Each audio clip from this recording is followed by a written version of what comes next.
अस्सलाम वालेकुम वरहमतुल्लाहि वबरकातुहू। आप देख रहे हैं इत्तेहाद मीडिया। इत्तेहाद मीडिया में आप सबका खैर मकदम। मैं हूं शकील, जो लेकर आया हूं अहम खबरें। आज के हेडलाइंस: जहांगीरपुरी में तिरंगा फेरी, सीमा प्रश्न को लेकर चर्चा, इंजीनियरिंग के तालिब का तिलारी में डूबकर मौत, कर्नाटक में हिजाब मामले के बाद अब बाइबल का मामला। बताया जा रहा है कि इतवार के रोज तनावपूर्ण जहांगीरपुरी में कल इतवार के रोज हिंदू और मुस्लिम समाज के लोगों ने मिलकर तिरंगा फेरी निकाली। इस मौके पर पुलिस का जबरदस्त बंदोबस्त था। कुछ ही दिनों पहले जहांगीरपुरी में जाति हिंसाचार देखे गए, लेकिन इतवार का वह दिन था जिस दिन हिंदू, मुसलमान और कई और धर्म के लोग शामिल होकर तिरंगा फेरी निकालकर ये सबूत दिया कि हम सब एक हैं और कोई पॉलिटिकल पार्टी हमें जुदा नहीं कर सकती।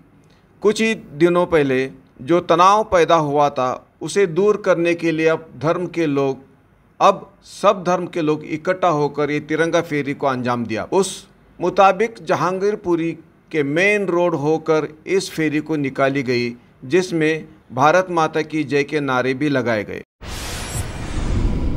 महाराष्ट्र एकीकरण समिति के नेताओं के तरफ से सीमा प्रश्न को लेकर महाराष्ट्र के नायब वजीर आला से मुलाकात की। उन्होंने मांग की कि सुप्रीम कोर्ट में जो सीमा प्रश्न का मामला सालों से रुका हुआ है, उसे महाराष्ट्र सरकार जल्द से जल्द अहम कदम उठाए। शनिवार दोपहर मध्यवर्ती महाराष्ट्र एकीकरण समिति के सदर जनाब दीपक दलवी के सदारत में कमेटी के मेंबरान कोल्हापुर जाकर स्वर्गीय ND पाटिल की पत्नी से मुलाकात की।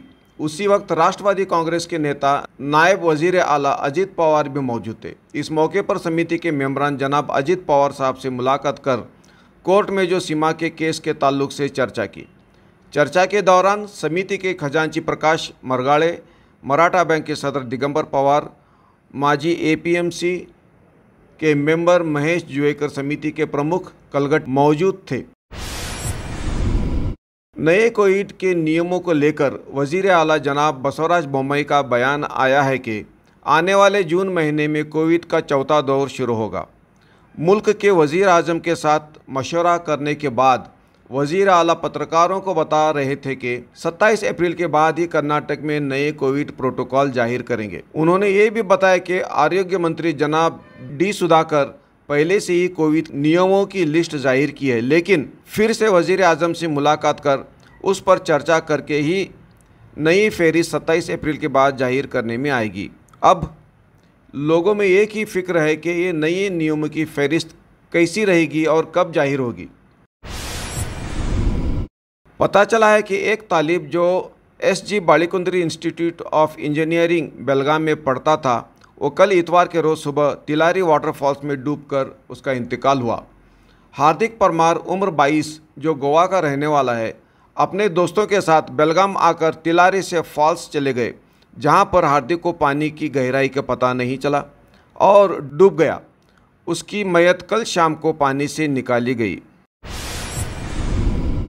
बताया जा रहा है कि कर्नाटक में हिजाब मामला अभी ख़त्म भी नहीं हुआ कि नए मामले की जड़ें फैलने लगी हैं। अब जो नया मामला सामने आया है वह है बाइबल का मसला। कर्नाटक में क्रिश्चियन धर्म के बाइबल को लेकर बड़ा मसला देखने को मिल रहा है।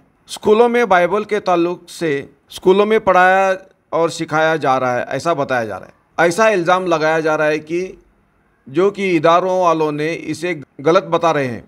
हाल ही में कर्नाटक के वजीर आला ने ऐलान किया था कि इदारों में भगवत गीता पढ़ाया जाएगा, लेकिन साथ ही साथ इसको बरकरार रखना या न रखना ये चर्चा करने के बाद ही फैसला लिया जाएगा, ऐसे सरकार ने कहा। बताया जा रहा है कि क्लेरेंस स्कूल ने स्कूल में बाइबल पढ़ाने के लिए बच्चों के वालिदों से लेखी में इजाज़त ली है। हिंदू जन जागृति के राज्य प्रवक्ता मोहन गौड़ा का कहना है कि जो बच्चे क्रिश्चियन नहीं हैं उन्हें भी बाइबल पढ़ने के लिए ज़ोर ज़बरदस्ती की जा रही है। उन्होंने आगे ये भी कहा कि ज़बरदस्ती करना कर्नाटक एजुकेशन एक्ट के खिलाफ है। इत्तेहाद मीडिया देखने के लिए शुक्रिया। जज़ाकल्लाह खैर।